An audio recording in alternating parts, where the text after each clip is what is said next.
Quando a sombra da tristeza cobrir os sonhos de ventura, quando você quiser chorar diante da taça da amargura,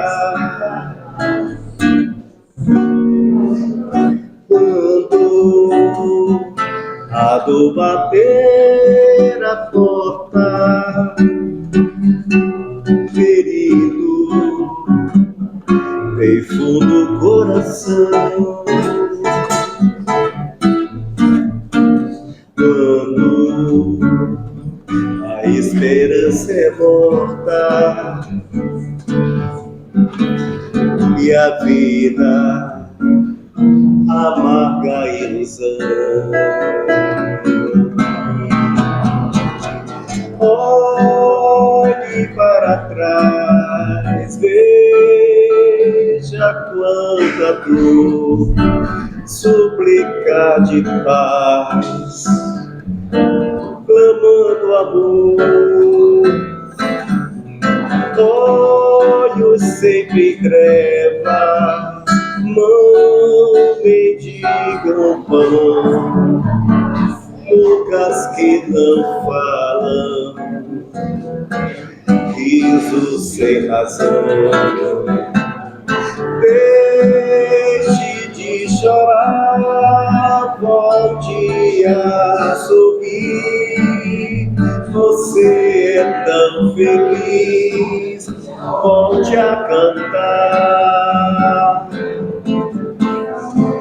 Faça uma prece, seja grato a Deus, Ele sempre abençoa os filhos seus.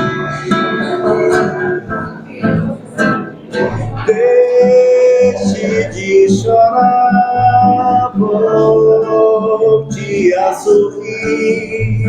Você é tão feliz, volte a cantar. Faça uma prece, seja grato a Deus, Ele sempre abençoa os filhos seus.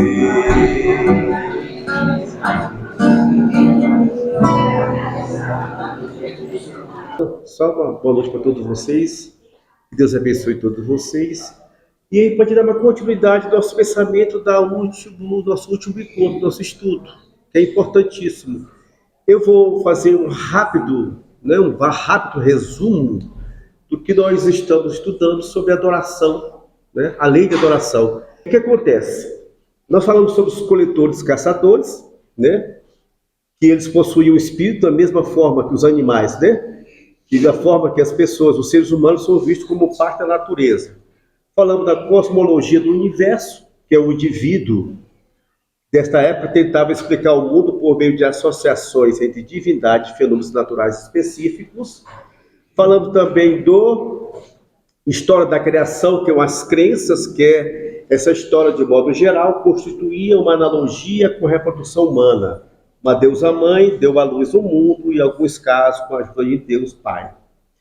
Falamos também dos ritos e rituais. O sistema de crença da maioria das religiões incluía alguma forma de vida após a morte, geralmente relacionada à existência de um plano de realidade separado do mundo físico, um lugar de deuses e criaturas míticas para onde os espíritos dos mortos iriam. Repara que tudo isso está aí no primitivismo da religião, que tem tudo a ver com o que a gente acredita hoje. Tem tudo a ver com onde nós acreditamos e estudamos sobre isso. E algumas religiões acreditavam-se que era possível comunicar-se com esse outro plano e contatar espíritos ancestrais para buscar orientações. Aí vem os xamãs, curandeiros, que eu falei que são os médios hoje da atualidade. E vem os ritos de passagem também, que os povos primitivos também contava com ritos de passagem, rituais vinculados a espíritos e divindade. A ideia de agradecer aos deuses para ter sorte da caça ou da lavoura inspirou rituais de adoração. Olha aqui. Então nós estamos desenhando o DNA. Por que adoramos a Deus? Esse desenho é interessante porque ele não é assim. Surgiu porque Jesus falou, ou que veio de Moisés, ou que veio dos profetas. Não. Isso já está no nosso DNA desde uma das primeiras reencarnações. Então, esse rito de passagem começa a vir a adoração divina. E aí vem o simbolismo, que aí a gente utiliza bastante. O simbolismo também desempenhou um papel crucial nas práticas religiosas das primeiras culturas. Máscaras, talismãs e ídolos e amuletos utilizados em cerimônias seriam ocupados por espíritos. Acreditava-se que algumas áreas tinham importância religiosa e certas comunidades estabeleceram locais e cemitérios sagrados, enquanto outras construíam edifício ou povoado à imagem do cosmos. Então, esses símbolos, a gente vai identificar alguns símbolos, né, que a gente tem muito mais a ver com a nossa identidade e, às vezes, nossos conhecimentos que a gente busca para poder encontrar os símbolos, né? Nós herdamos do passado esse simbolismo. Nós estamos livrando, claro, aos poucos a gente vai evoluindo, aos poucos a gente vai desprendendo desses símbolos e a gente vai buscando a nossa autonomia. Essa autonomia, que essa busca constante que nós vamos buscar aos poucos, vão nos libertando desses símbolos que nós estamos atrelados há milênios. É autonomia. E aí nós vamos entrar agora na divisão da lei natural. Porque quando você chega na 614, para a gente entender a pergunta 652, é necessário que a gente volte um pouquinho, que alguém já falou sobre isso. Na 614, diz assim, que se deve entender por lei natural. A lei natural é a lei de Deus. É a única verdadeira para a felicidade do homem. Indicar-lhe o que deve fazer ou não fazer, e ele só é infeliz porque dela se afasta. Aí eu pergunto para vocês, todos sabem o que é a lei natural? Aqui? Pode sim levantar a mão, todos sabem? Todos. Quem não sabe, levanta a mão, que é a lei natural. Pode levantar. Você não sabe, né? Não sabe, não sabe, não sabe. Ótimo. Essas perguntas, a gente aqui, ninguém é palestrante, nós somos estudantes. Todos nós somos estudantes aqui. É pergunta que a gente faz, porque muito tempo falava da lei natural para mim, e eu passava, lia o livro dos Espíritos sem entender. Que lei natural é essa que é colocada? Que lei natural é essa? É a natureza? Entendeu? Então cria essas indagações que é importante a gente entender e dissipar essa nuvem para entender por que temos que adorar. A lei natural é a lei de Deus. Primeiro já está definido. É a lei de Deus. Pronto. Então nós temos que respeitar porque é a lei de Deus. Ela é imutável. A lei humana, ela é mutável.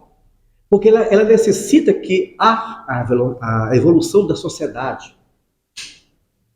E a evolução da sociedade, há uma mudança. Vou dar um exemplo. Constituição. A nossa Constituição, a mais recente, da de 1988, certo? Você não sabe disso. Mas de lá para cá, fizeram várias PEC, né? Que são emendas constitucionais. Não é isso? Que é transformação da lei. É sinal que a lei precisa ser mudada de acordo com a sociedade. A sociedade vai evoluindo, vai criando outras formas, outros costumes, vai defendendo outras pautas, e essas pautas têm que se adequarem à Constituição. Por isso que os nossos congressistas vão lá e mudam a lei para melhorar e às vezes até piorar.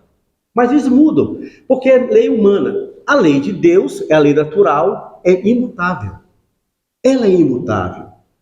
Então, para a gente entender, eu fui lá na 648 para a gente saber que leis são essas. Repensai da divisão da lei natural em 10 partes.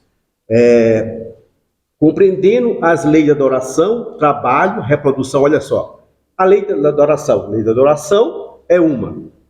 Trabalho é outra, reprodução é outra, conservação, destruição, sociedade, progresso, igualdade, liberdade e, por fim, a de justiça, amor e caridade. Importante a gente fazer essas indagações, porque quando a gente não pergunta sobre algo, a gente se conforma. E quando a gente se conforma, a gente alimenta o dogmatismo, que é a coisa pior do mundo é o dogmatismo irreligioso. Quando há indagação, quando há perguntas, quando Kardec faz mais de 1000 perguntas, porque além de ser um filósofo, um professor e tudo mais, ele era uma pessoa totalmente constante, no sentido de que da busca de algo que pudesse suprir a necessidade e curiosidade dele, que ele estava buscando, e para trazer, como professor que ele era, uma forma didática para ensinar para a gente entender a lei natural, que é a lei divina. Está entendendo? Então é necessário que a gente sempre fique indagando, porque se a gente não indaga, não cria perguntas filosóficas, a gente vai alimentar o dogmatismo. E aqui, no tablado, em qualquer casa de espírita, quando você fica só ouvindo e não procura pesquisar, estudar, indagar, você está sendo domesticado, abestrado.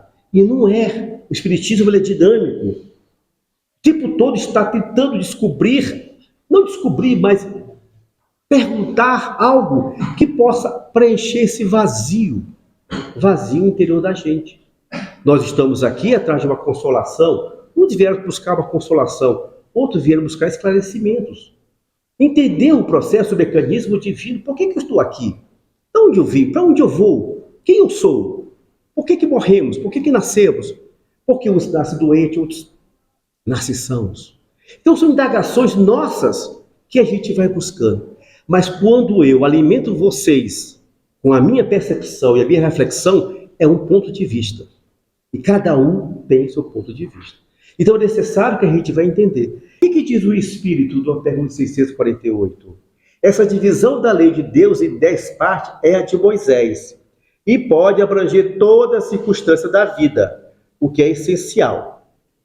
Podes, pois, adotá-la sem que, por isso, tenha qualquer coisa de absoluta, como não o tem os demais sistemas de classificação, que depende do ponto de vista sob o qual se considera uma coisa.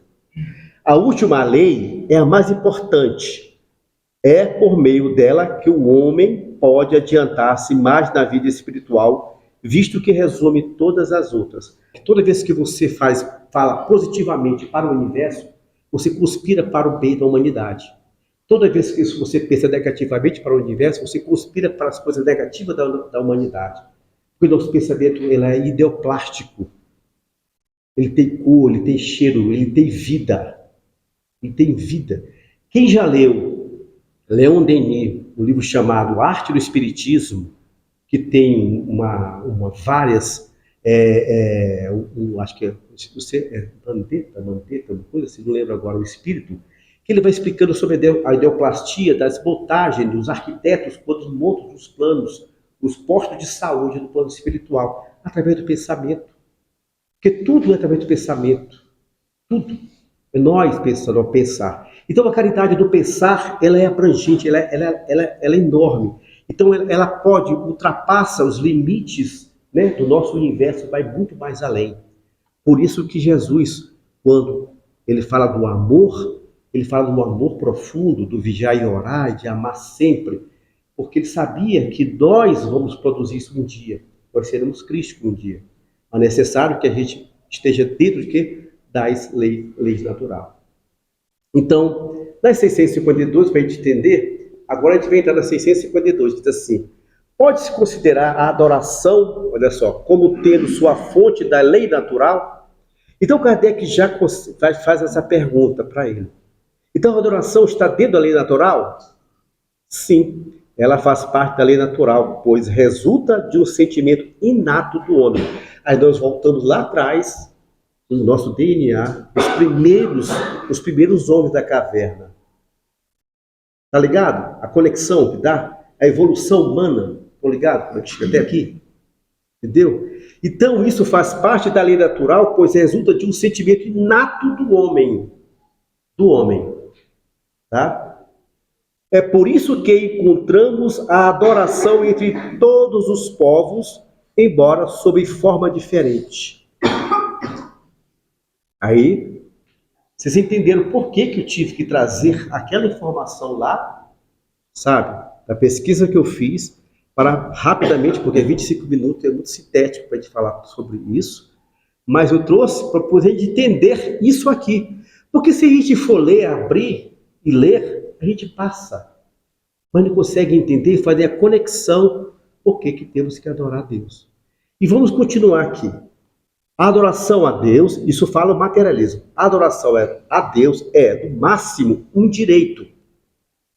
O direito de adorar a Deus é uma consequência da liberdade de pensar, da liberdade de crença e de consciência, que são consequência lógica da lei da propriedade individual. Ou seja, eu sou dono do meu corpo, sou dono de mim, dos meus pensamentos, eu faço parte, eu sou a lei. Esse é o materialismo. Se um indivíduo é proprietário do seu corpo, de sua vontade, pode acreditar no que quiser. Esse é o direito natural. Sua crença em Deus é um problema de sua própria consciência. Adorar a Deus, como qualquer outro pensamento ou crença, é apenas um direito natural. Repara que ele fala do direito natural, não da lei divina, natural, do ser humano, né? A adoração nunca poderia ser considerada um dever. Adoração não seria uma necessidade natural. Então ele vai trazer, sintetizar um pensamento materialista. E aí, muitos a gente consegue colocar isso. E devemos respeitar os materialistas, sim. Que Kardec diz que a gente não deve nunca tirar pessoas de onde estão sem que ela deseje mudar. E a mudança vem. A mudança vem. Tá? Então o materialista ele pensa nessa parte, que eu sou dono do meu corpo, eu faço o que quero, eu acredito ou não em Deus, para mim Deus não existe, eu sou material, quero fazer tudo isso, viver do meu jeito, da minha forma de viver da minha forma. Já nós que acreditamos em Deus, acreditamos na vida após a morte, nós temos um freio de mão puxado por enquanto. Ele é puxado porque a gente tem medo de ser punido. Mas a punição existe da doutrina espírita? Será que ela existe? É uma indagação para que a gente possa entender.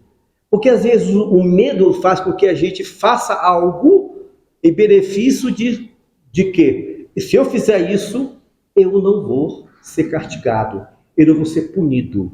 Esse medo faz com que a gente possa estar seguindo em linha reta. Mas é necessário? A princípio, sim. A partir do ponto que o raciocínio lógico, o entendimento sobre a evolução espiritual, nós ganhamos autonomia e passamos a não ter medo.